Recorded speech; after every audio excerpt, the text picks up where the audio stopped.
Saudara, sejumlah rumah sakit tengah menyiapkan dokter spesialis jiwa dan ruangan khusus bagi calon legislatif yang stres akibat gagal dalam pemilu legislatif 2024. Bahkan di salah satu rumah sakit di Situbondo sedang dibangun ruang rawat inap jiwa.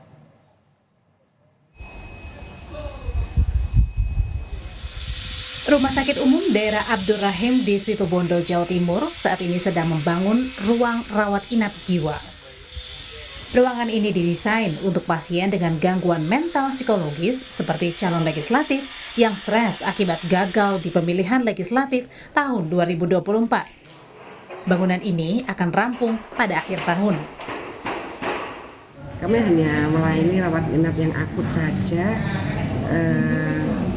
yang ada sekarang. Sedangkan untuk yang kondisi yang akan datang ya sekarang ini kami sedang dalam pembangunan ruang rawat inap jiwa untuk baik yang akut maupun yang kronis atau yang ringan.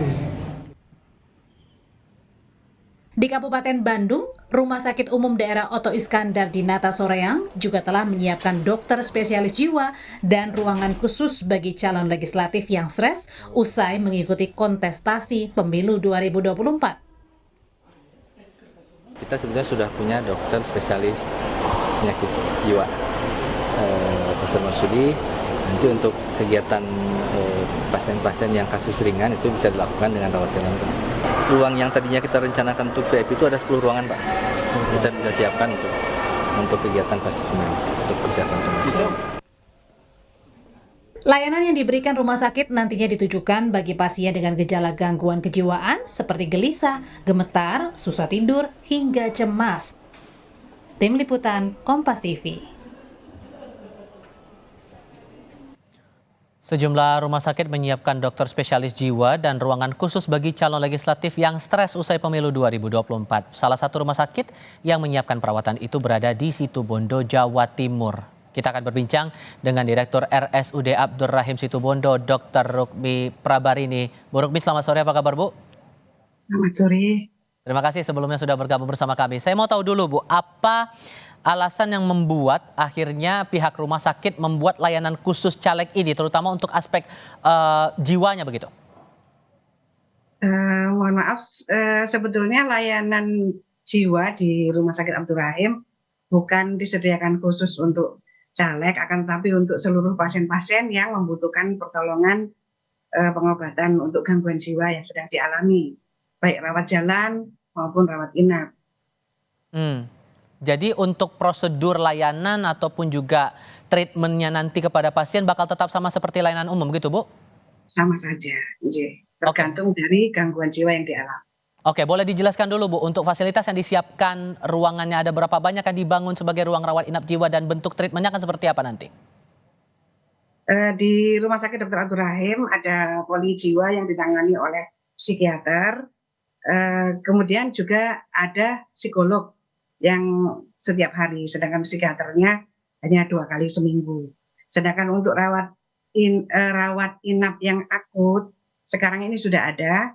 Sedangkan untuk yang akan kami siapkan pada tahun 2024 nanti karena sekarang sedang dibangun adalah rawat inap jiwa dengan kapasitas 13 TT, baik yang akut maupun yang sedang atau yang hanya gangguan yang ringan.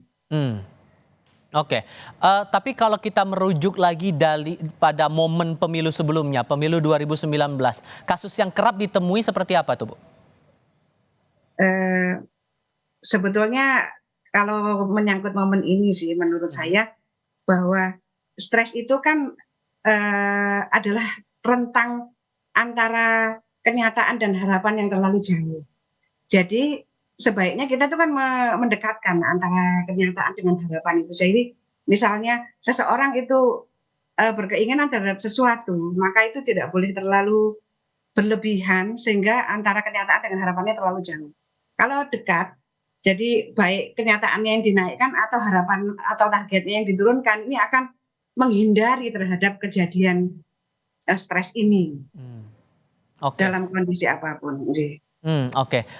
Saya membayangkannya mungkin bisa diberi gambaran juga begitu Bu, saat ada salah satu begitu calon pasien yang mungkin akan coba mendapatkan perawatan begitu di rumah sakit, langkah awalnya bagaimana? Dari pihak rumah sakit akan melakukan apa dulu sebelum melakukan perawatan terhadap yang bersangkutan?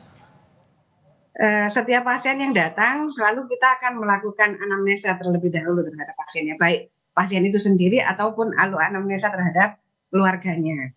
Setelah kita dapatkan gambaran oleh dokter spesialis jiwanya bahwa pasien mengalami gangguan jiwa pada tahap apa, maka akan dilakukan treatment atau mungkin pemeriksaan tambahan sehingga akan didapatkan diagnosa tertentu sehingga treatmentnya, terapinya disesuaikan dengan penyakit yang diderita oleh yang bersangkutan.